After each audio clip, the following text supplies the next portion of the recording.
J'ai décidé de créer Les Brindilles, qui est une association qui lutte contre les troubles du comportement alimentaire.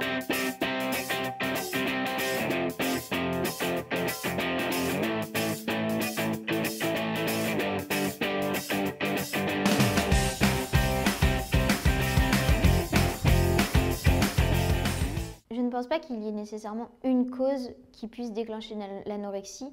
Il y a plusieurs éléments. Donc moi, je pense qu'il y a des ingrédients et ça forme un cocktail explosif. Moi, pour ma part, voilà, j'ai le décès de mon papa, du harcèlement à l'école, harcèlement scolaire, harcèlement verbal, harcèlement physique, précocité, abus sexuels. Et tout ça forme un ensemble qui fait qu'il y a un moment où ça explose. Et ça explose à travers l'anorexie mentale.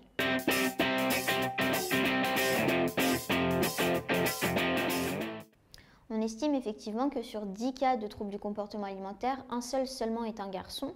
Ce n'est pas parce que c'est une maladie esthétique ou parce que c'est une maladie qui est juste une maladie de filles, c'est simplement parce que les garçons ont peut-être moins les préoccupations que peuvent avoir les filles liées au corps. Après, il n'y a pas non plus de généralité. Moi, j'ai rencontré plusieurs garçons qui étaient anorexiques et qui avaient précisément les mêmes symptômes que moi ou que d'autres jeunes filles anorexiques.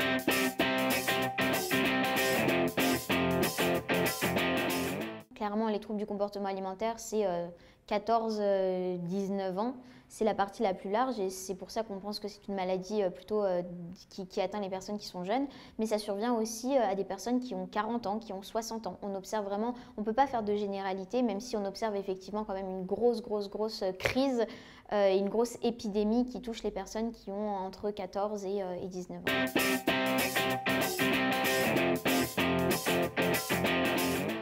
On tombe très facilement dans l'engrenage de l'anorexie et c'est vrai que l'amorçage peut être effectivement un régime, une aspiration esthétique, la volonté de perdre un petit peu de poids. On se dit qu'on va perdre quelques kilos et finalement on tombe dans une forme de spirale infernale et effectivement c'est à partir de ce moment-là qu'on met en place les symptômes de l'anorexie et desquels on n'arrive plus à se débarrasser.